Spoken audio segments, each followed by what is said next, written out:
Hey guys, welcome back all.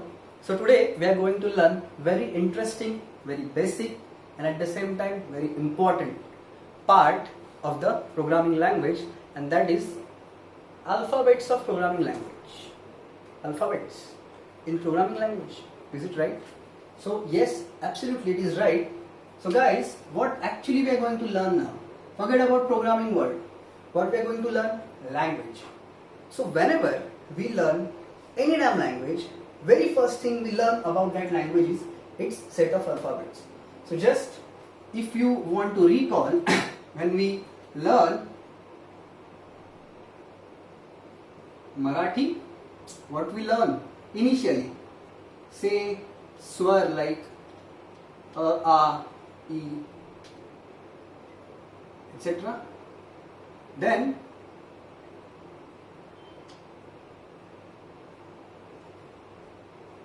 this is applicable to Hindi as well,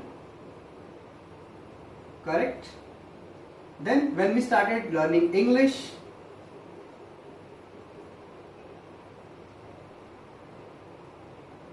what we have learned initially? ABC, or similarly any other vernacular language you have learned. So point here is, whenever we start learning any language, we start with this. Then we start developing words like A for apple, B for ball. Then we start developing sentences like I have apple, right? Then at the same time we can decorate our sentence like using different punctuation mark like question mark, this thing, exclamatory mark, semicolon, comma, full stop, double quote, etc, etc, etc. So that means whenever we design or decorate our sentence with these, any of these, so the meaning of the sentence, the way the expression is totally different, correct? So exactly in a way, if we are learning any language, we are following this particular sequence to learn the language, and ultimately we can develop a big essay and we can express our thoughts, our emotions. So, but we cannot develop essay directly without knowing all these things. So now this essay is actually a program in the context of programming language, I would say. I will compare this essay with program. So if you want to write a clear executable code or programming code or program, so you first go through all this.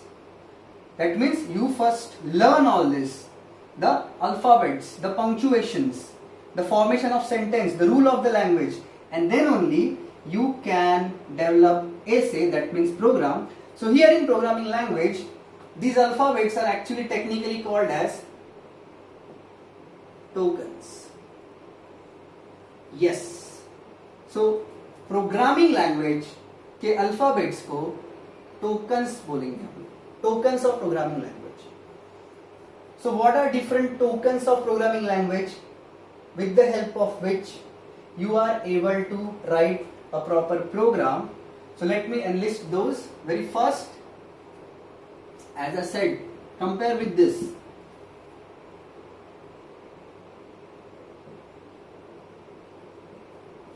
Character set. Second, data type.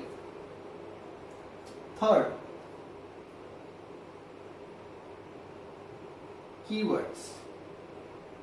Fourth, identifiers.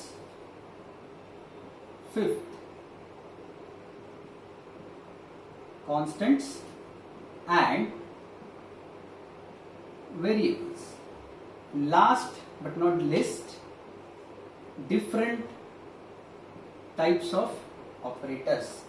So guys, if at all you know all these, their use, how to write this, where to write this, when to write this, so congratulations, you are knowing the programming language. So definitely from programming language to programming language, there might be certain additions, certain removal from this, but yeah, this always remains there. So first of all, I'll just give you brief idea about all this. Not in detail now, but just an higher level understanding of this. So what are character sets? Every keyboard key, guys, if you know, you have keyboard, it has different set of keys.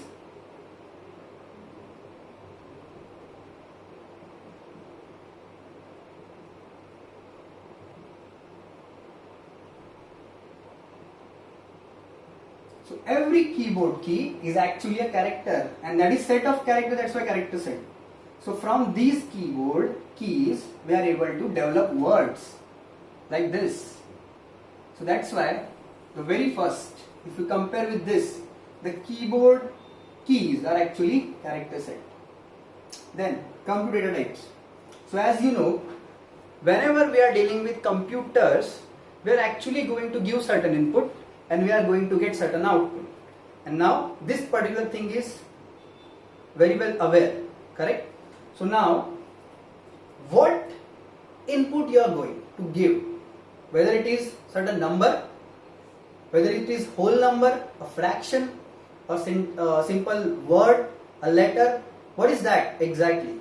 So that is basically a data you are going to give as input, and data might be of different types.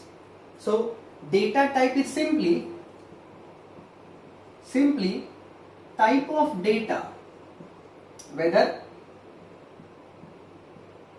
a number or word or character, something like this. So data type, we need to handle different data types in the computation. Then keywords. Now this is something special. So I am very sure that you guys have already seen the previous videos where we have discussed about the compiler. So what is the compiler? It is something which converts the input of programming language and make it understand to the machine, that is processor, by converting that into machine language. But for that, the meaning of each and every word should be known to compiler first. Then only it can convert all respective input to the respective machine language.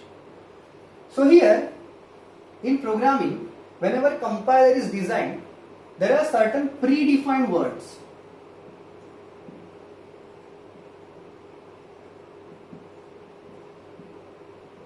In the compiler. So what is the help of it? So see, we won't be writing everything in the whole sentence, whole statement format. Rather, we are just passing some keywords, but simply by looking or taking that keyword, compiler understands right now what need to be done, what need to do at that particular step. So that means we have such keywords which are helping to make the code much simpler and shorter as well. And then identifiers. So as I have my name, you have yours name, every simple thing has its own identity. So likewise my name is my identity. So in order to identify different components, different things in the programming code, we need to name them so that we can identify them later. And for that purpose, we have different identifiers. That is simply identity of those components, just like different functions are there, different variables are there, what are variables, we are coming to that, and then different sections of the code. So as of now, you just simply understand that whenever we assign certain name to anything, we are giving that thing certain identity, and these are what identifiers are, and it has certain set of rules need to be followed by naming them. So just names given to different parts, constants and variables. So guys, whenever we are developing code, we require certain computation, certain steps of computation. So we assume certain values, we store them, then so that we can use them, we can update them. So there are many such things involved while computation. So if suppose I am taking certain variable x, assigning the value to x as 2, what I am doing over here? I am taking certain name, certain identifier as x. I am assigning that value as 2 to the x. Now in this next step, whenever I do x is equal to x plus 2, what will happen? In the first step, it was x is equal to 2. In the second step, x plus 2. But what is earlier value of x? It's 2. Now it becomes 2 plus 2. What is the total value of x?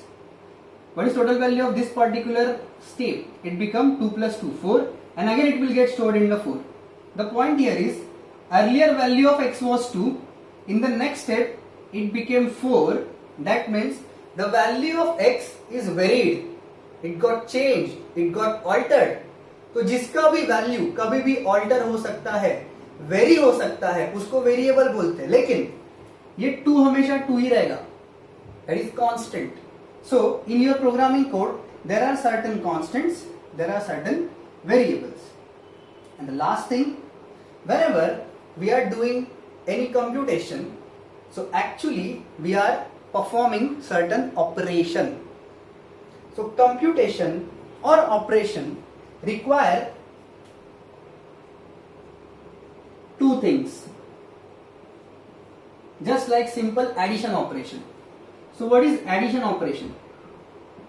I would say 2 plus 3. This is addition operation. It has operator, and these are called as operands. So operation is carried out on the operands with the help of certain operator. So there are certain different operators in programming language for different operations, which we will cover, which we will discuss separately in detail. So as of now, we will restrict our discussion to the tokens, that is alphabets of programming. So guys, knowing use of character set, data type, keywords, identifiers, constants and variables, and of course operators, we are able to develop a simple executable code. Along with certain additions are there, but definitely we will learn those slowly. But this is what we must know about programming language, and that is tokens. So that's it for this session. In order to learn in detail about all this, we will be having next session separately. So I hope the whole concept of alphabets of programming is clear to you, and you can relate the language we have learned, the alphabets we have studied, then words, then sentence, then essay, with the development of programming language. So thank you so much.